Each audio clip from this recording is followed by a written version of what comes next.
ହ୍ୟୁମାନ ସାଗରଙ୍କ ମୃତ୍ୟୁ ମାସେରୁ ଅଧିକ ହେଇଯିବା ସମୟ ହେଇଗଲାଣି, କିନ୍ତୁ କଥାଟା ସେତେବେଳେ ଚର୍ଚ୍ଚାକୁ ଆସିଲା ଯେତେବେଳେ ହ୍ୟୁମାନ ସାଗରଙ୍କର ମା ଶେଫାଳି ସୁନା ଯେ କଟକ ମରକତ ନଗରରେ ଥାନାରେ ଯାଇକି ସେ ଏତଲା ଦେଇଛନ୍ତି, ଏଫଆଇଆର ଦେଇଛନ୍ତି ଏବଂ ସେ ଚାହୁଁଛନ୍ତି ଯେ ତାଙ୍କର ପୁଅର ଯେଉଁ ଏଇ ପ୍ରକାରର ସ୍ଥିତି ଘଟିଛି ଏବଂ ଯେଉଁଥିପାଇଁ ସେ ମୃତ୍ୟୁବରଣ କଲେ ତାର ତଦନ୍ତ ହଉ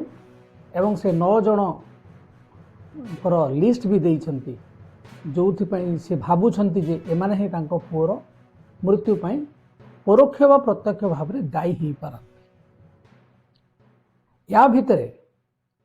ସେ ଯେଉଁ ଏଫଆଇଆରରେ 2ଟି ଯେଉଁ ନାଁ ଅଛି ସେଥିରୁ ପ୍ରମୁଖ 2ଟି ନାଁ ହେଉଛି ଓଡ଼ିଆ କଣ୍ଠଶିଳ୍ପୀ ଅର୍ପିତା ଚୌଧୁରୀ ଏବଂ music composer arranger Somesh Satapathy ଏବଂ ୟା ଭିତରେ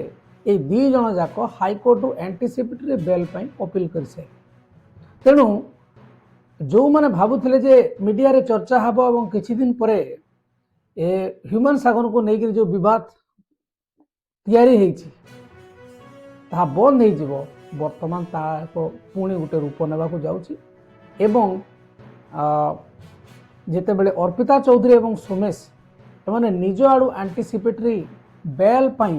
ହାଇକୋର୍ଟର ଦ୍ୱାରସ୍ଥ ହେଇଛନ୍ତି, ଘଟଣାଟି ଆହୁରି ରୋଚକ ମୋଡ଼ ନେଉଛି ଏବଂ ସାଧାରଣରେ ଚର୍ଚ୍ଚା ହେଉଛି ଯଦି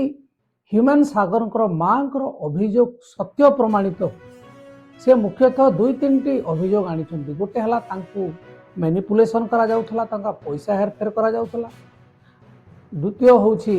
ତାଙ୍କର ଯେଉଁ ରୋଗ ହେଇଥିଲା ସେ ରୋଗ ବିଷୟରେ ତାଙ୍କର ପରିବାରକୁ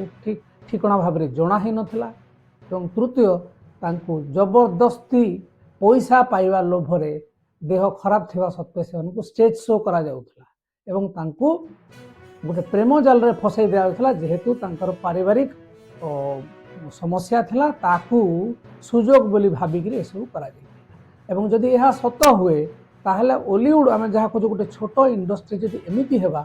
ତାହେଲେ ଏ ଇଣ୍ଡଷ୍ଟ୍ରି ଆଗକୁ ଯିବ ନା ପଛକୁ ଯିବ। ତେବେ ଆଜିର ପ୍ରସଙ୍ଗରେ ଆମେ ଆଲୋଚନା କରିବା ଯେ ଯଦି ଶେଫାଳି ସୁନା ଯେ ହ୍ୟୁମାନ ସାଗରଙ୍କର ମା